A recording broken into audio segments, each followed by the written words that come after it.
Hola muchachos, buenos días, ¿cómo están? Buenos días, profesora. ¿Bien y usted?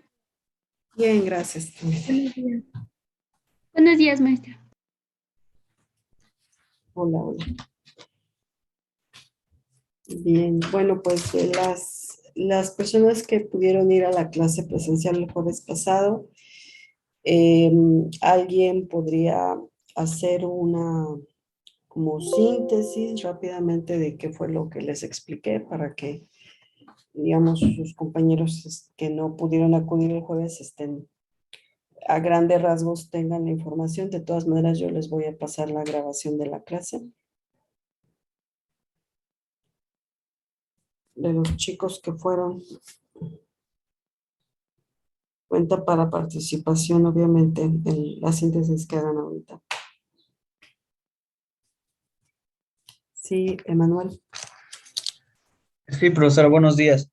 Pues estuvimos viendo lo que fue la diferencia o los conceptos también de lo que era el territorio, las características que, que hacen en sí un territorio y las de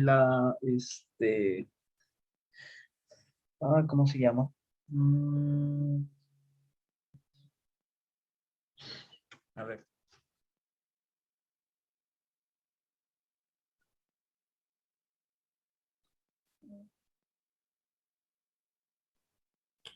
Si quieres que te ayude, Yasmín.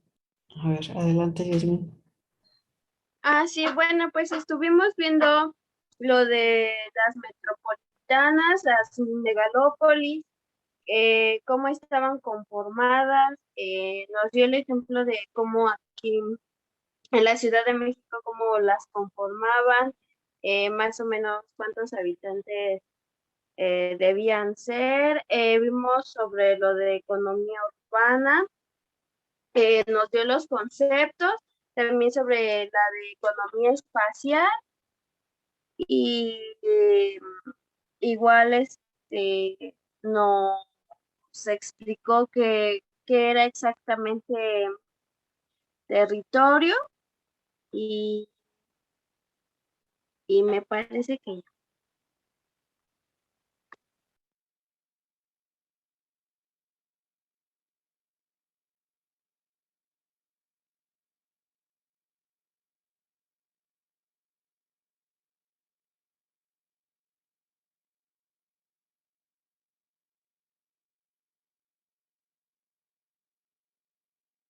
Perdón.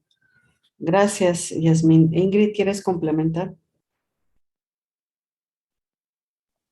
Sí, profesora. Bueno, terminamos de ver o terminamos de hablar sobre algunos parámetros de cómo crecían las ciudades y de que si el crecimiento urbano tenía que ver con el desarrollo.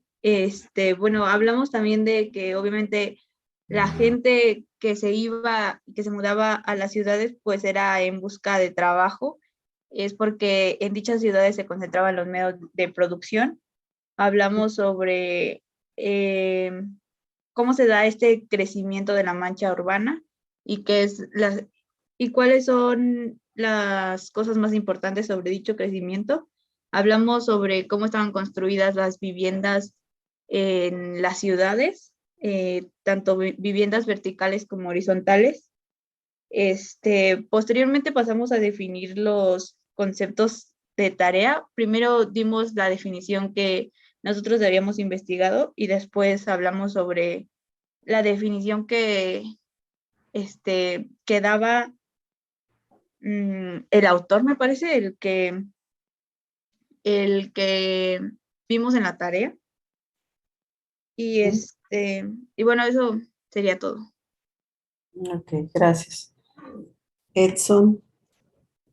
Sí, profa. Bueno, vimos, pues como ya lo comentaron mis compañeros, acerca de cómo es que en la periferia, el tipo de modelo de casa es como horizontal, o vertical. Y O cómo es, verti- sí, perdón, y sí es como que el modelo horizontal genera más ingresos y pues es por ende que pues se hace en estos espacios. Y también también comentamos algo acerca de cómo es que eh, la economía y la ecología eran como, se tomaban como diferentes o se tomaban como si fuera externa a, cuando pues toda la economía se reside dentro del planeta. Ujú. Ok, gracias, Edson. Sí, bueno, para reforzar un poco de lo que dijeron ahora sus compañeros y em, conectarlo con lo que habíamos visto en la clase antepasada, podemos decir que el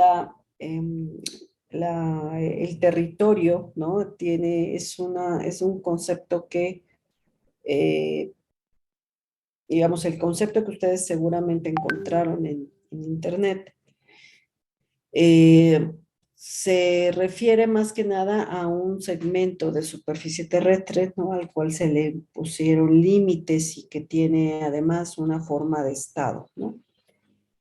Les decía yo a sus compañeros la clase pasada que ese concepto de territorio es bastante limitado, es como un concepto muy vacío, o sea, eh, se queda corto, ¿no? Para lo que en realidad sí es el territorio.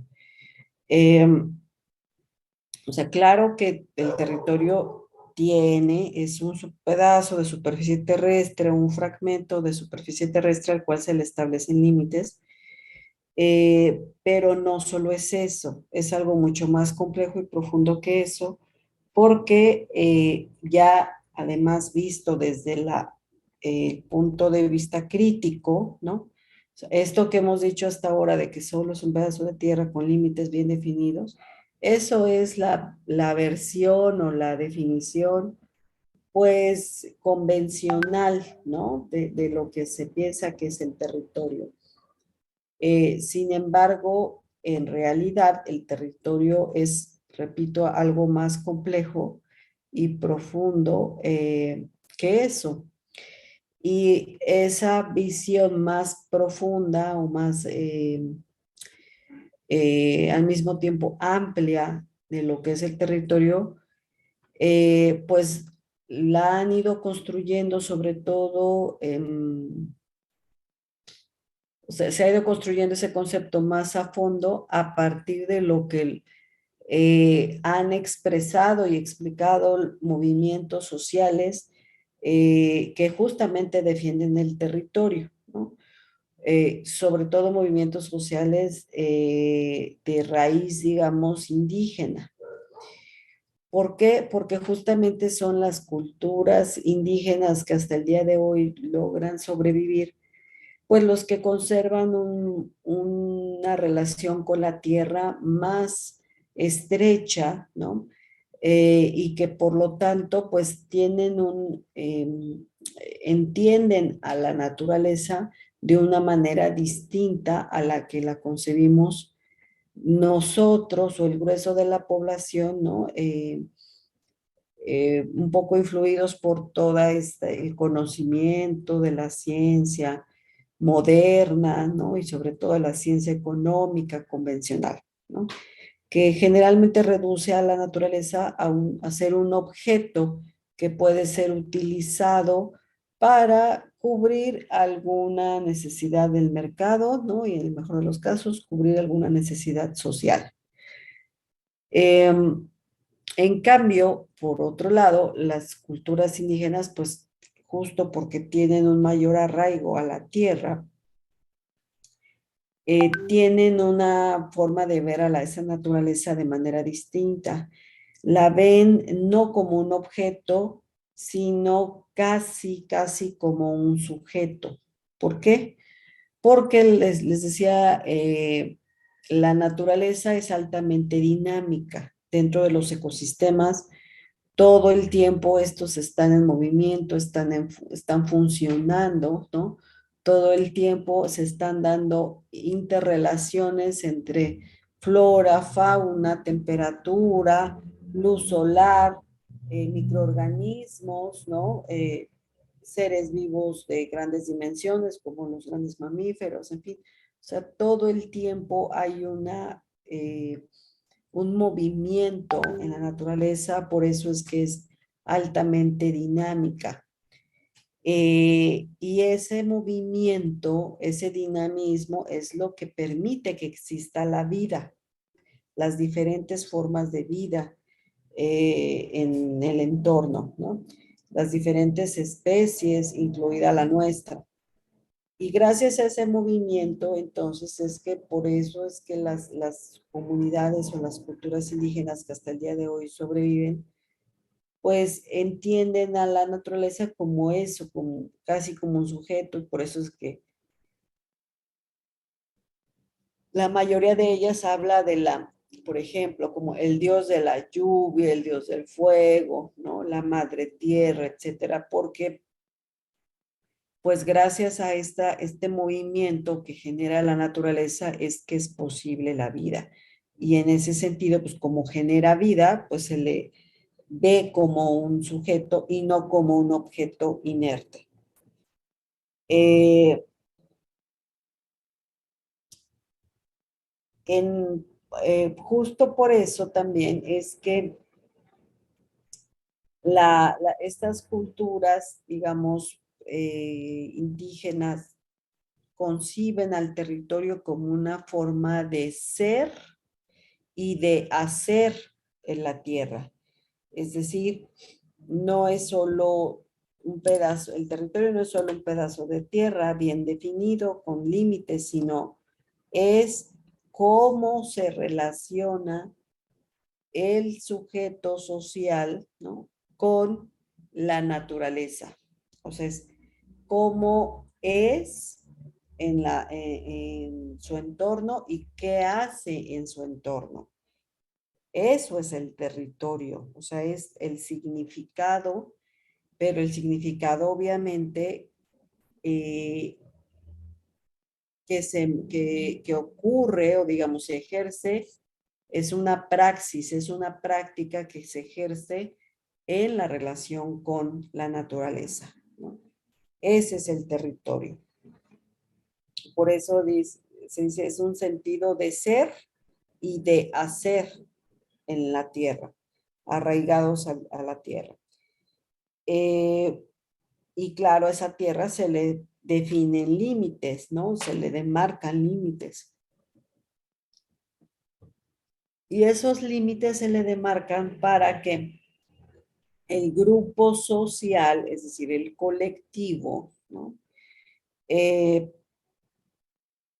Digamos, declaren una propiedad colectiva sobre ese territorio, ¿no?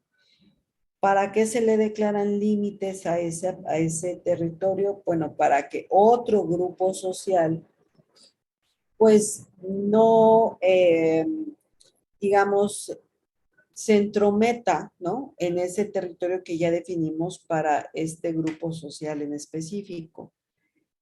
Y que entonces solo este grupo social que ya le puso límites a su territorio, diga, ah, pues somos nosotros los que tenemos el derecho de usar estos recursos naturales que tiene este territorio, ¿no? De aprovecharlos para poder cubrir nuestras necesidades sociales, ¿no?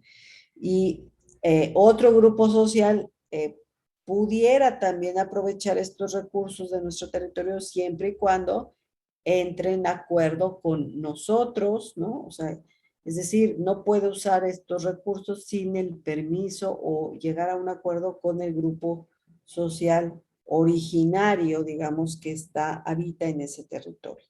Es decir, Los límites territoriales se establecen también como una forma de organización con otros grupos sociales, ¿no? De respeto hacia los territorios de otros grupos sociales. En todo caso, por ello,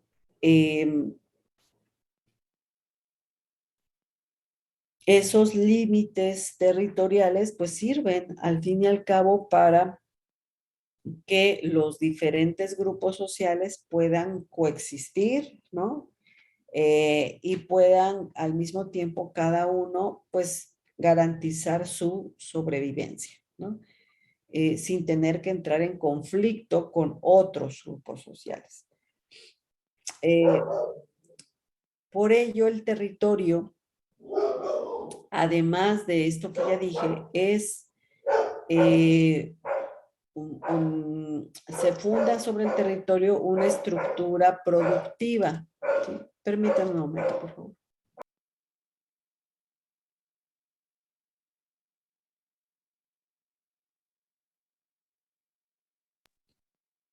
Les decía, el territorio, en él se construye una estructura productiva porque cuando las sociedades se arraigaron a la tierra, ¿no? Esto fue posible porque crearon las técnicas agrícolas. Antes de que surgieran las técnicas agrícolas, pues los grupos sociales eran nómadas, ¿no? Emigraban de un lugar a otro para,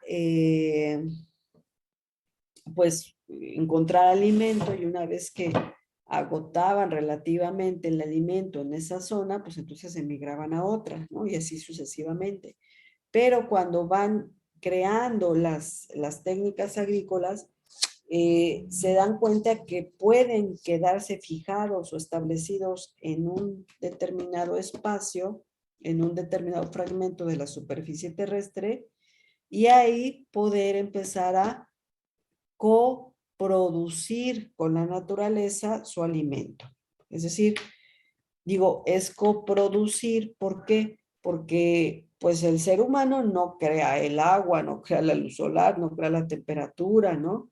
Los nutrientes de la tierra, etcétera. O sea, eso los produce, los genera la naturaleza. En ese sentido, la naturaleza sí contribuye a la producción, pero también el ser humano, ¿no? A través de su trabajo, pues articula esas fuerzas de la naturaleza para poder generar el alimento a través de la agricultura. Entonces, una vez que creó la agricultura, pudo ser capaz el ser humano de generar el alimento que más allá de lo que la naturaleza le proveía de primera mano, y entonces eso le permitió pues ya no tener que verse obligado a ir de un lugar a otro, ¿no? Emigrar toda la comunidad de un lugar a otro. Y se logró establecer en el espacio, y ahora que se estableció en el espacio, entonces le estableció límites para impedir que otros grupos sociales, que otras comunidades, pues cultivaran, ¿no? Dentro de su fragmento de superficie terrestre, o que acaparara, digamos, el agua de esos recursos que tiene dentro de su territorio. Y entonces, a partir de que crea esa o redefine esa relación con la naturaleza, porque ahora ya a través de la agricultura pudo producir también su alimento, a partir de ahí se empieza a organizar el trabajo. O sea, primero se definió como grupo social en dónde se iban a establecer, qué recursos, con qué recursos contaban en ese territorio, cómo iban a usarlos, y a partir de ahí entonces se empezaron a definir las tareas de trabajo, ¿no? Y entonces la organización social de las relaciones de producción se empezaron a tejer. Por eso es que la relación con el territorio es tan importante, porque a partir de ese punto se crean o se definen las relaciones sociales de producción. Por eso es que la relación con el territorio es un reflejo a su vez de las relaciones sociales y viceversa. Las relaciones sociales son un reflejo de cómo un grupo social se relaciona con la naturaleza y con los componentes, elementos que integran a esa naturaleza, es decir, con el territorio. Esta concepción mucho más compleja de qué es el territorio, repito, proviene de la concepción de las culturas indígenas. Y en pocas palabras, pues es una definición mucho más rica, mucho más, a su vez, completa, ¿no? De qué es el territorio y qué influencia cumple en el sistema económico. Y es la definición, o esta visión es lo que, del punto de donde nosotros nos vamos a agarrar para el resto del curso. Es decir, se trata de entender que el territorio es todo esto que acabo de explicar y no es solamente un pedazo de tierra con límites bien establecidos, ¿ok? Sino el territorio es una, en pocas palabras, es una relación que se establece con la naturaleza y a partir de ello que se establece de las relaciones entre los seres humanos, ¿no? Para poder llevar a cabo el proceso de producción. Y de ahí parten el resto de las relaciones sociales, hasta incluso las relaciones interpersonales se ven influidas por esas relaciones sociales de producción. Bien, entonces, a partir de esto se va a organizar toda la vida social, ¿no? Toda la vida incluso política de las civilizaciones. Con ello, entonces, lo que tenemos es que el territorio en el territorio se van a formar diferentes formas de gobierno, ¿no? Y una de las formas de gobierno que existen y que es la que conocemos actualmente, y pues sí, es la que prepondera hasta ahora, ¿no? En el planeta, es la forma de Estado. El Estado, ¿no? Moderno, liberal, etcétera, centrado en los derechos, eh, digamos, individuales de las personas, etcétera.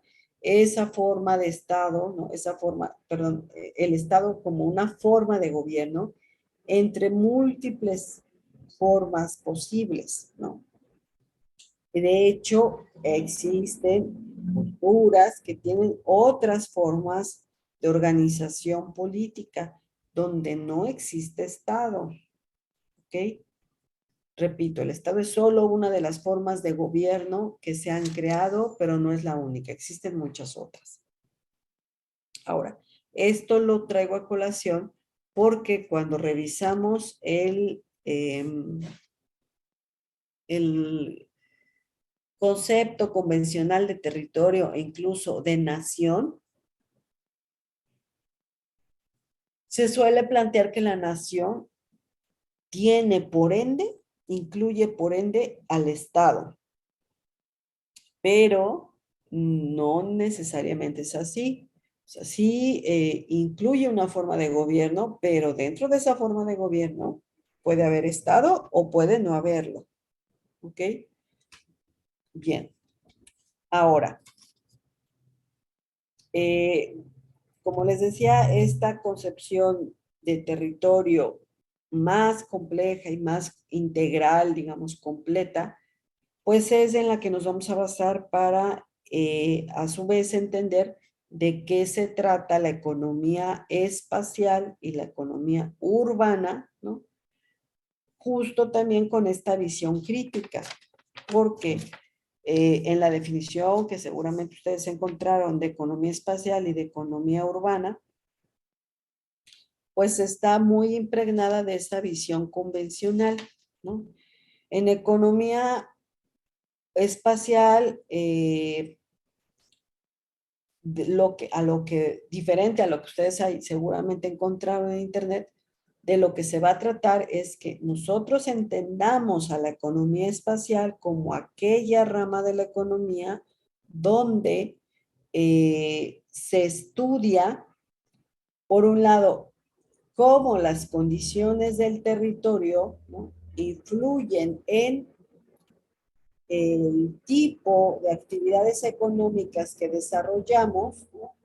Es decir, influye en el tipo de sistema económico que desarrollamos y a su vez cómo esas actividades económicas alteran y transforman al territorio, generando toda una serie de consecuencias que luego regresan e impactan también a la población, ¿sí? O sea, es una relación dialéctica.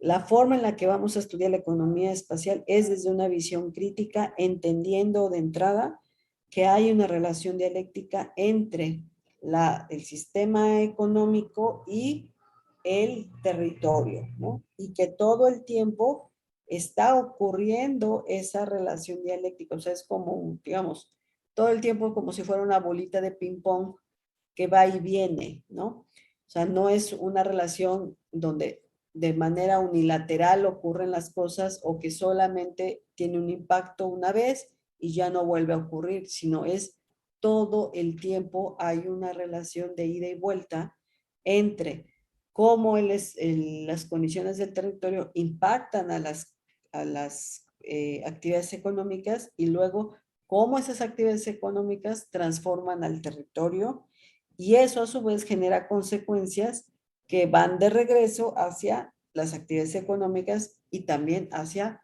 la población en su conjunto. Esa es la concepción de economía espacial a la que nos vamos a pegar y que es a su vez crítica y es sobre la que vamos a basar el resto del curso. ¿Ok? ¿Hasta aquí hay alguna duda o pregunta? No, profesora. No, profesora. No, profesora. Ok, gracias. Bien, entonces continúo. Ahora, pasando al concepto de economía urbana, seguramente entre lo que ustedes encontraron, de las definiciones que encontraron en internet, van más apegadas hacia o más dirigidas hacia cómo optimizar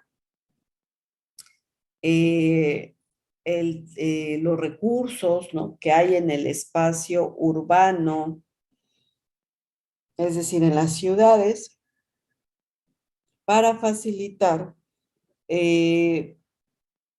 las actividades económicas que a su vez generen un mayor crecimiento económico, ¿no? En pocas palabras, a grandes rasgos, en eso se centra el concepto de economía urbana, ¿no? O sea, de cómo hacer la planeación urbanística para que se faciliten las actividades económicas y que eso a su vez genere crecimiento económico. Dicho así, pues pareciera que tiene coherencia, ¿no? Sin embargo, repito, esta es la concepción convencional. Ahora, pasando a la concepción crítica, que es a la que nos vamos a pegar, habría que decir que más bien economía urbana sería aquella rama de la economía espacial que estudia cómo se puede gestionar el territorio urbano de la manera más adecuada posible para poder satisfacer, sí, las necesidades sociales y que al mismo tiempo se le genere una mejor calidad de vida, ¿sí? O una mejoría en su calidad de vida de la población urbana, ¿ok? Entonces, espero que al comparar estas dos visiones vaya quedando claro la diferencia de objetivos, porque en la concepción convencional, pues todo va dirigido hacia facilitar las actividades económicas para que haya crecimiento económico, es decir, para que se acumule más capital, porque crecimiento económico es más riqueza generada, es decir, que aumenta el PIB y eso significa que se generó más riqueza. Sí, nada más que esa riqueza, ¿en dónde quedó?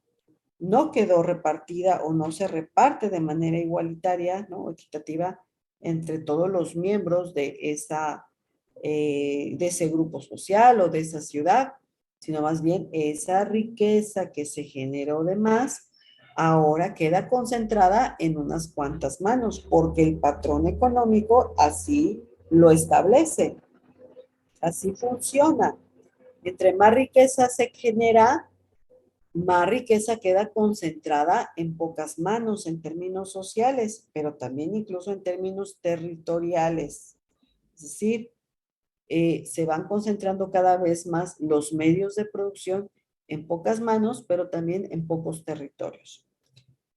En ese sentido, entonces, si nos abocamos a la economía convencional, pues lo que se va o lo que vamos a terminar haciendo es administrar el territorio urbano para facilitar que se genere más riqueza, pero eso, como ya lo hemos visto antes, no significa en automático que eso se va a traducir en una mejoría en la calidad de vida de la población, ¿no? Porque lo que hemos visto en las últimas décadas es que sí se ha generado más riqueza en las ciudades y sin embargo la calidad de vida de la mayoría de la población no ha mejorado y de algunos sectores, sobre todo los sectores de más bajos ingresos, su calidad de vida se ha visto todavía incluso deteriorada aún más, pese a que ha habido periodos de crecimiento económico. Por lo tanto, por eso es que esa visión convencional no es a lo que nos vamos a pegar en este curso, sino nos vamos a pegar más bien a la visión crítica, que tiene por objetivo principal, no único, pero sí principal, satisfacer las necesidades sociales y mejorar la calidad de vida de la población urbana. ¿Ok? Ese, a grandes rasgos, sería lo que entenderíamos como economía urbana. Y ya mejorar las condiciones de vida de esa población urbana es muy probable que traiga consigo un crecimiento económico, ¿sí? Pero repito, el crecimiento económico como un objetivo en segundo lugar, en segundo plano. El primero, la prioridad es mejorar la calidad de vida de la población, ¿ok? Como ya lo vimos en el caso de Medellín, ¿esto es posible? Sí, sí es posible. ¿Por qué? En el caso de Medellín, ya lo explicamos con detalle en clases anteriores, pues lo primero que se hizo fue mejorar las condiciones de vida de la población, sobre todo la más empobrecida, ¿no? Y eso en sí mismo abrió condiciones solitas para que se generara un ciclo de crecimiento económico, que vino como una consecuencia a haber mejorado la calidad de vida de los sectores más empobrecidos de la ciudad de Medellín. Entonces, enfatizo esa diferencia. A lo que nos vamos a abocar nosotros es hacia mejorar o pensar o estudiar, analizar cómo es que se puede mejorar la calidad de vida de la población en primer lugar. ¿Ok? ¿Sí queda claro hasta aquí, chicos? Sí, profesora. Sí, profesora. Sí, sí, profesora. Muy bien. Ok, entonces, dentro del estudio de la economía urbana hay diferentes escalas. La primera escala que se estudia es la zona urbana en cuanto tal. Permíteme un momento, voy a proyectar un mapa.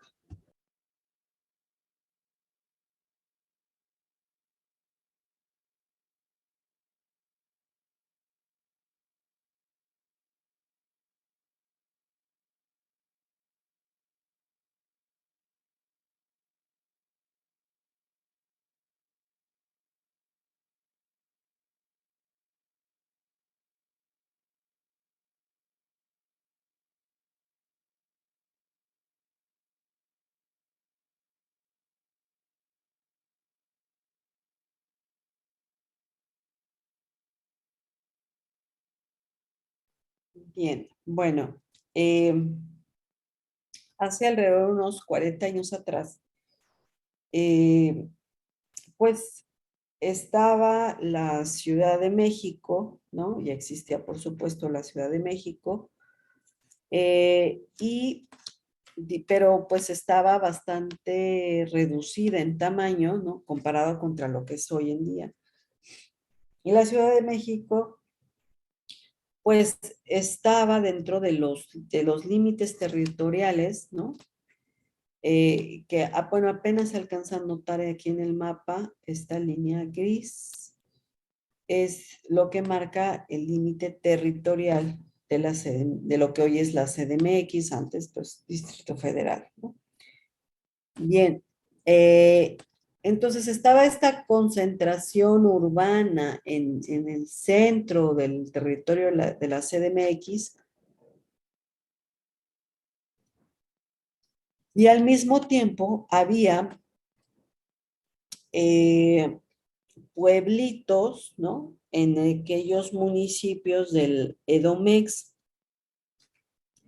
que estaban, digamos, pues sí, esparcidos, ¿no? Alrededor de los límites territoriales de la Ciudad de México.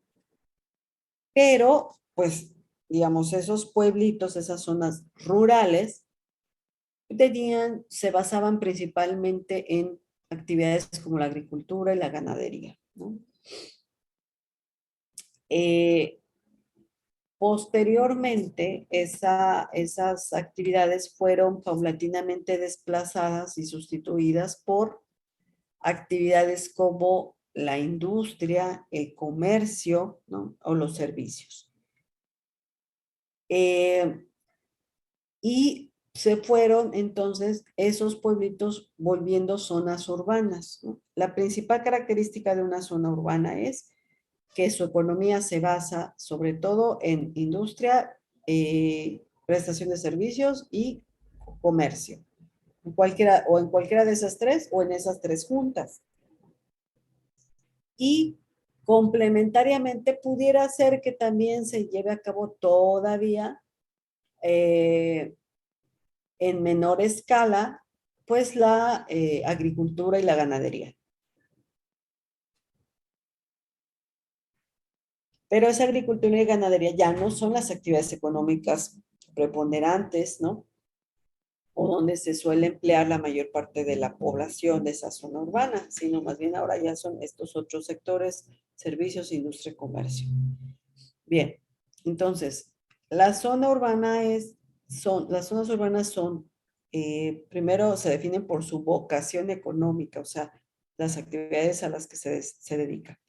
Luego, en segundo plano, su segunda característica es el número de habitantes que la integran, ¿no? Una zona urbana se estima en México, se considera aquella población donde ya existen más de 2.500 habitantes, ¿no? Este número que se utiliza como parámetro es muy relativo, varía incluso de país a país, dependiendo de las densidades poblacionales que suelen tener. En México, el referente que se toma o el parámetro que se toma para considerar cuando una zona ya es urbana, en número de habitantes son 2.500. Pero repito, la principal característica, más que el número, lo que importa es a qué se dedican, o sea, sus principales actividades económicas. Bien, ahora, tenemos acá en el mapa, ¿no? Diferentes zonas que comenzaron primero siendo pues pueblitos, luego se urbanizaron y tenemos, por ejemplo, Ecatepec, ¿no? Ecatepec pues, empezó siendo un pueblito, luego se fue urbanizando, se fueron cambiando las actividades económicas y eso hizo que se fuera ampliando cada vez más, ¿no? La mancha urbana. Es decir, que fuera creciendo hasta, pues prácticamente unirse, digamos, a la mancha urbana que también fue creciendo desde el centro de la Ciudad de México hacia las afueras. al grado de que hoy en día, pues es prácticamente, pues aquellos municipios como Ecatepec, Tutitlán, Tlalnepantla, Cuautitlán Izcalli, Naucalpan, etcétera, ¿no? Todos estos que están alrededor de la CDMX, aunque forman parte del EDOMEX, en realidad en términos socioeconómicos están más integrados a la dinámica de la CDMX que a dinámicas socioeconómicas de otras partes de su estado, ¿no? Del EDOMEX. Por lo tanto, cuando ya se formaron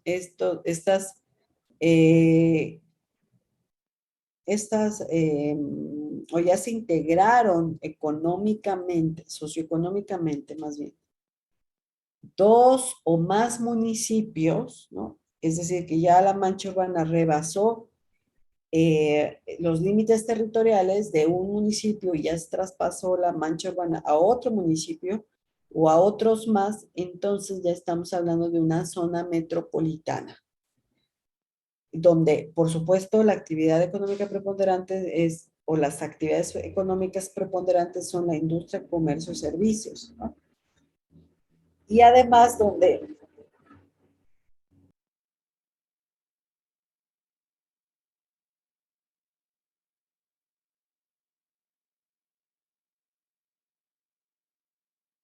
ahí es cuando, juntando estas características, ¿no? Que lo que prevalece es industria, comercio, servicios, y que además ya están articulados dos o más municipios en esa mancha urbana, y esa mancha urbana ya en ella habitan más de 50,000 habitantes, entonces ya estamos hablando de una zona metropolitana.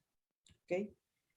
En este caso, por supuesto que pues estamos hablando de una zona metropolitana como la del Valle de México, donde están integrados socioeconómicamente todos lo que ahora son las alcaldías de la CDMX, más otros municipios del EDOMEX que rodean a la CDMX y que están más que integrados a la dinámica socioeconómica de la CDMX. Por eso es que se le llama a esta zona metropolitana, así como a la zona metropolitana del Valle de México, ¿no? Porque no es solo la CDMX, sino es todo el Valle de México que está ocupado por esa gran mancha urbana.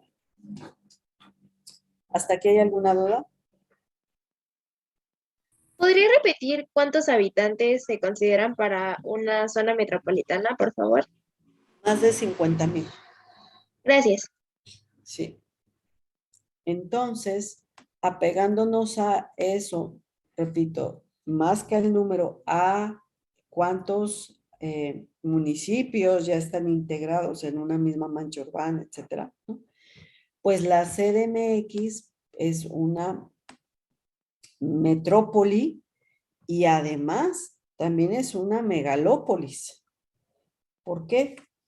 Porque para establecer una megalópolis también, digamos, se toma como una referencia 10 millones de habitantes. Cuando ya se tiene más de 10 millones de habitantes, se habla de una megalópolis, ¿no? Pero además del número de habitantes, también hay que tomar en cuenta, repito, que en la megalópolis se integran varias zonas metropolitanas, ¿no? Incluso, bueno, antes de pasar a la megalópolis, hay zonas metropolitanas que integran municipios, varios municipios, que pueden ser de un mismo estado o de diferentes estados, es decir, de diferentes entidades federativas, como vamos a ver el caso de Tijuana. Y no solo Tijuana, sino todas las ciudades, ¿no?, fronterizas. Ahí, además de ser una metrópoli y de tener municipios de diferentes, puede tener municipios de diferentes estados, además puede tener municipios de diferentes países, como el caso de Tijuana. Tijuana y San Diego O sea, son en realidad una misma ciudad, ¿sí? Como podemos ver acá, ¿no? Pues es una misma mancha urbana. Lo que la divide es pues, el límite territorial entre México y Estados Unidos, pero en realidad es una misma ciudad, por supuesto, pues del lado de gringo, ¿no? Pues cambian muchas de las condiciones de infraestructura, ¿no? Pero hay una dinámica socioeconómica muy integrada entre las poblaciones tanto de San Diego como con la de Tijuana. Está más acá al oriente el otro municipio que es Tecate y más al sur, pegado a la costa, Rosarito, las playas de Rosarito. Eh, estos municipios pertenecen al mismo estado, pero pues dentro de la misma mancha urbana hay municipios, bueno, condados, ¿no? En este caso de San Diego, que pertenece a otro país y sin embargo es la misma zona metropolitana.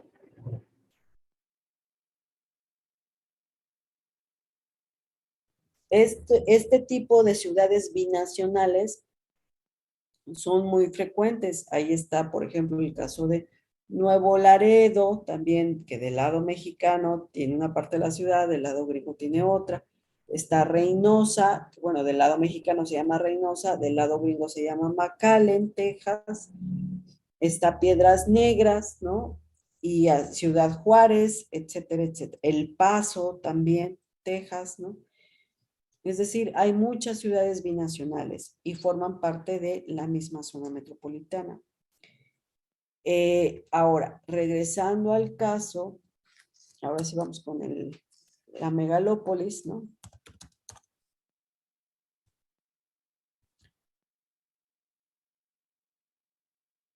En el caso de la megalópolis, tenemos varias zonas metropolitanas articuladas, ¿no? La más importante, por supuesto, pues es la zona metropolitana del Valle de México, que está formada por la CDMX más todos los municipios aledaños del EDOMEX que están integrados a la dinámica socioeconómica de la CDMX. Pero además de esto, hay otras ciudades u otras zonas metropolitanas, ¿no? Como Puebla, Querétaro, Cuernavaca, Cuautla, Tepeji del Río, Toluca, ¿no? Pachuca, que son por sí mismas zonas metropolitanas por separado, digamos, que también cada una de estas fueron integrando, comenzaron como municipios que se fueron urbanizando poco a poco y luego la mancha urbana creció hasta unir o integrar socioeconómicamente a otros municipios aledaños o vecinos, ¿ok? Como por ejemplo en el caso de Toluca, pues está Metepec, ¿no? Y crearon su propia zona metropolitana. Además de esto, cada una de esas zonas metropolitanas está articulada económicamente con el Valle de México. O sea, el motor económico que es el Valle de México, la zona metropolitana del Valle de México, pues influye de manera importante en qué es lo que ocurre en las economías de Toluca, Querétaro, Puebla, Tepeji del Río, Cuernavaca, Cuautla, Pachuca, ¿no? De hecho, todas estas ciudades que están alrededor del Valle de México, pues le proveen también de fuerza de trabajo al Valle de México, ¿no? Y los productos que se generan, que se producen, las mercancías que se producen en el Valle de México, en buena medida, pues son distribuidos y consumidos en estas otras ciudades o zonas metropolitanas. Por lo tanto, pues vemos que sí hay una interconexión e integración económica importante entre el Valle de México y las otras zonas metropolitanas que incluso están en otros estados que están alrededor de este mismo Valle de México. A esa interconexión de diferentes zonas metropolitanas es a lo que se le llama megalópolis. ¿Ok? Y esa megalópolis se le considera como tal cuando la población que habita en esa megalópolis pues rebasa los 10 millones de habitantes. Como sabemos, pues en el caso de tan solo del Valle de México ya rebasa por mucho esos 10 millones de habitantes, ¿no? Ahora, integrada con las otras zonas metropolitanas, es decir, con las otras ciudades, pues seguramente estaremos hablando de alrededor de unos 35 millones de habitantes, es decir, casi la tercera parte de toda la población nacional vive en esta región centro del país, en esta megalópolis, ¿sí? De la región centro del país. ¿Ok? De ahí, pues, la importancia socioeconómica de toda esta región. ¿Ok? Bueno, ¿hay hasta aquí alguna pregunta? Alberto, adelante. Maestra, entonces, bueno, no sé si mi comparación está bien. Entonces, la zona urbana, digamos que es la Ciudad de México, ¿no? Cuando consideramos a una metrópoli, es que dos o más municipios, pues se añaden a la Ciudad de México para ayudarles en su forma de, bueno, en la producción, ¿no? En las actividades económicas. Y la megalópolis sigue siendo la Ciudad de México, pero porque ya vienen, digamos, municipios terceros, ¿no? Como Toluca, para añadirse también a su actividad económica. ¿Sí estoy bien o sí estoy mal? No. Son como en capas, ¿no? La primera es la Ciudad de México, la metrópoli, Espérame, dos. espérame. A ver. Son en escalas. Es que estás confundiendo estado con ciudad con municipio. No son lo mismo, ¿eh? No son lo mismo municipio con ciudad. Aguas ahí. Primero, zona urbana puede estar dentro de los límites de un solo municipio. Les decía, Ecatepec nació siendo, primero era una zona rural, luego se convirtió en una zona urbana que se limitaba solo a los límites territoriales del municipio de Ecatepec. Hasta ahí es zona urbana. Luego, zona metropolitana es cuando se integran varios municipios en una misma mancha urbana. ¿Sí vamos bien hasta ahí? Alberto. Sí, sí. Ok, varios municipios en una misma mancha urbana. Ok. Ahora, Ecatepec se unió a la CDMX en términos socioeconómicos. Ahí ya es zona metropolitana. ¿Ok? Todo el Valle de México es una zona metropolitana. O sea, es el territorio de la CDMX más el territorio de Ecatepec, Tultitlán, Cuautitlán, Naucalpan, Tlalnepantla, etcétera, etcétera. Todos los municipios que rodean a la CDMX, ¿no? Que aunque forman parte del EDOMEX, están integrados en una misma mancha urbana. Toda esa es la zona metropolitana del Valle de México. Y luego la megalópolis son varias zonas metropolitanas articuladas. Decías, el municipio de Toluca. No, Toluca no es un municipio, Toluca es una zona metropolitana. Claro, dentro de la zona metropolitana de Toluca está el municipio, ¿no? Que es la cabecera, digamos, es la capital del Estado de México. Y sí, la capital del Estado de México tiene ese municipio que recibe ese nombre de Toluca. Pero cuando te refieres a Toluca como una ciudad, no es un municipio, es una zona metropolitana por sí misma, ¿ok? Y esa zona metropolitana de Toluca, articulada con la zona metropolitana del Valle de México, que a su vez está articulada con la zona metropolitana de Cuernavaca, con la zona metropolitana de Cuautla, con la zona metropolitana de Querétaro, con la zona metropolitana de Puebla, la de Tepeji, la de Pachuca, todos esos ya en conjunto forman la megalópolis. ¿Me explicó? Sí, sí, sí, es lo que yo me quería dar a entender, es como en tres capas, ¿no? Que vienen así como la primera es la zona urbana, la segunda metrópoli, la tercera, pues, la megalópolis, ¿no? Ajá, exacto, son tres escalas distintas. Todas siguen siendo urbanas. La megalópolis, por supuesto, sigue siendo una zona urbana, pero pues, de dimensiones mucho mayores, ¿no? Y cuando hablamos de dimensiones mucho mayores, no solamente nos referimos al tamaño, sino también a la complejidad, al grado de complejidad con el cual funcionan las economías de estas metrópolis y megalópolis. ¿Ok?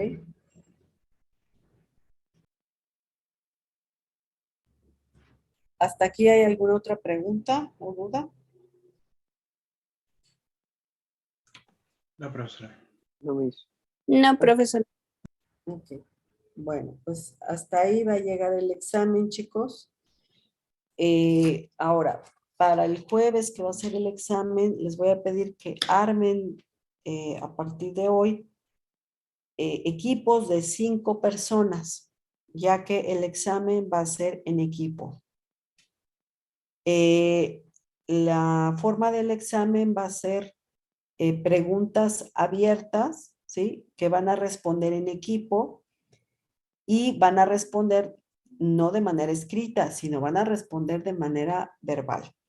Se van a videograbar como equipo para explicar la respuesta a esas preguntas y posteriormente me van a enviar a mí ese video, ¿ok? Por eso es que es necesario que vayan armando desde ahorita el equipo para que ya lo tengan listo para el jueves. El jueves nos conectamos a la hora de la clase normal. Les doy las instrucciones, les doy las preguntas del examen. Nos llevamos máximo 10 minutos en eso. Nos desconectamos de esta sesión de Zoom, de esta sala de Zoom, para que ustedes en el resto del tiempo que quede de la clase se organicen en cómo le van a hacer como equipo para contestar esas preguntas y posteriormente puedan, pues, ahora sí que videograbarse y mandarme el video, ¿sale? Les voy a dar varias horas después para que me manden el video, porque yo sé que, bueno, terminando el horario de nuestra clase, pues tienen seguramente todavía otra clase, ¿no? Y para que no se coman el tiempo de esas otras clases para contestar el examen de esta materia, les voy a dar un chance para que me lo envíen un poco después en la tarde, ¿vale? Así es que va a funcionar el examen. Entonces, formen desde hoy sus equipos. O sea, el máximo es de 5 personas el equipo. Procuren que, pues, obviamente las personas que integran a sus equipos, pues, sean personas que sean responsables, que se hayan estudiado, ¿no? Para que no se lleven la mala sorpresa de que, pues, saquen una baja calificación en el examen porque integraron a alguien que ni conocían y que no sabían si sí había estudiado, ¿no? Porque pues la calificación va a ser por equipo del examen. Claro, ya en la calificación final del departamental, ahí van a ser contadas sus participaciones y tareas entregadas, ya de manera individual. ¿Ok? Alison. Profesora, ya dijo de que tiene que ser máximo 5, pero ¿hay algún problema si por algún motivo pues solo logramos estar 4 o en el peor de los casos 3? No, no hay problema. Ah, ok, perfecto, gracias. Sí, no. Ok. Bueno, ¿alguna otra pregunta, chicos? ¿No? Maestra, Ajá. cuando dice que nos vamos a grabar, ¿tendríamos que prender nuestra cámara o sería nada más como un audio? No, si tienen que prender su cámara y de hecho van a tener que mostrar su credencial, ya sea de la escuela o el INE, alguna identificación oficial en cámara, iniciando su grabación, para que yo pues pueda, digamos, corroborar que efectivamente pues son ustedes, ¿no? Y si van a tener que prender la cámara, pues porque se vea quién está explicando. Aurea. Maestra, tengo una duda respecto, o sea, cada quien tenemos que dar nuestra respuesta en base a la pregunta, o sea, cada quien tenemos que contestar la misma pregunta, o nos No. vamos a repartir las preguntas. Pues sí, o sea, lo ideal es que se repartan las preguntas, por eso les pido que sea de alrededor de 5 personas, porque van a ser 10 preguntas. Entonces, ustedes definen quién contesta cada pregunta, pero pues lo ideal es que sí sea equitativo, o sea, para que no se le cargue pues la mano a nadie, ¿no? O sea, si fueran 3 personas del equipo, pues cada 2 van a contestar 3 y alguno va a tener que contestar 4 preguntas, ¿no? O sea, la calificación es en equipo. Gracias, maestra. Sí, de nada. Tamara. Yo tengo dos preguntas, profesora. Sí.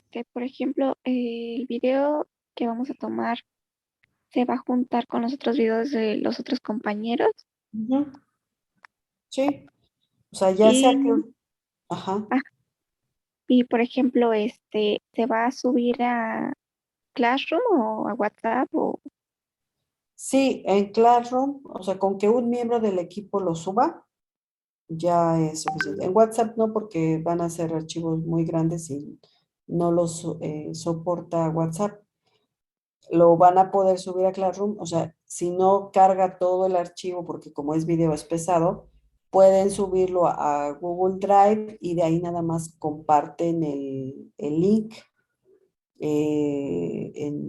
como si fuera entrega de tarea, digamos, lo suben el link a Classroom, un miembro del equipo, ¿no? Para que yo pueda acceder a esa liga y ya de ahí esa liga me conduzca al video.